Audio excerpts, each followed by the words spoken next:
ओमज्ञानतिमिरान्धस्य ज्ञानाञ्जनं शलाकया चक्षुरुन्मीलितं येन तस्मै श्री गुरुवे नमः। श्रीमद् भागवत गीता की जय।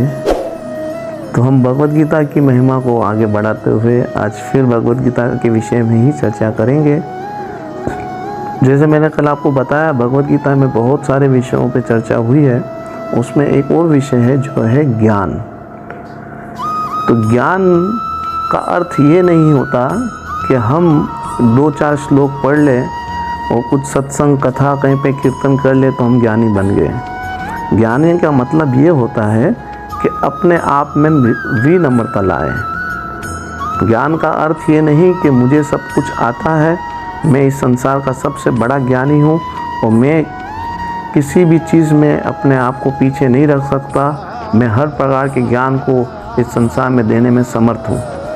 ये ज्ञान का अर्थ नहीं। ज्ञान का अर्थ ये होता है कि मुझे कुछ नहीं आता, जो मैंने सीखा है वो बहुत थोड़ा है, अभी मुझे और सीखने की आवश्यकता है, और जब तक ये आवश्यकता पूरी नहीं होगी तब तक मैं ज्ञानी नहीं बन सकता। इस ज्ञानी के विषय में हनुमान जी की बहुत बड़ी मिसाल हमारे सामने उपस्थित है, क्योंकि शास्त्रों में बताया गया है कि ज्ञानी नाम अग्रगण्य, जो ज्ञानियों में अग्रगण्य है वो हनुमान जी है। तो हनुमान के नाम के अंदर ही इस बात का रहस्य छुपा हुआ है। वो रहस्य क्या है? हनुमान। हनुमान का अर्थ क्या है? जो मान को हनन कर दे, जिसके अंदर मान है ही नहीं, वही हनुमान है।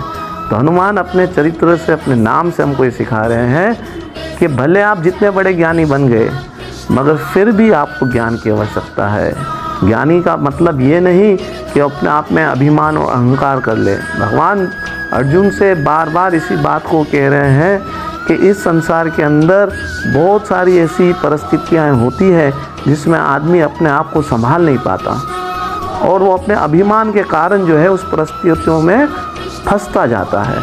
इसलिए हमको बहुत ही सतर्क रहना है और अपने आप को इस अभिमान और मान से बचाना है।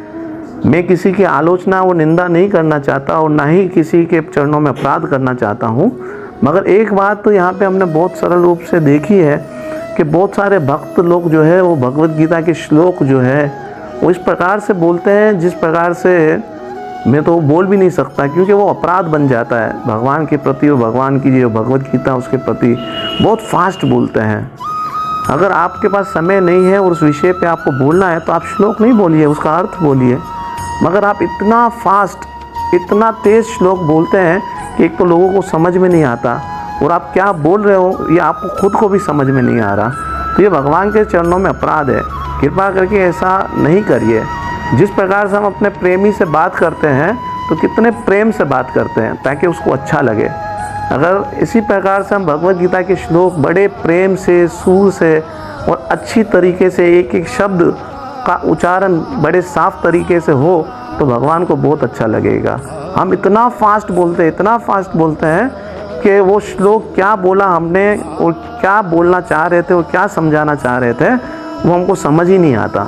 इसलिए कृपा करके आइंदा से ऐसी गलती ना करें। ये भगवान साक्षात है, शब्द रूपी अवतार में भगवान के प्रति अपराध नहीं करिए। हम बहुत सारी अच्छी चीज़ें करना चाहते हैं, मगर कहीं ना कहीं कोई ना कोई त्रुटि रह जाती है।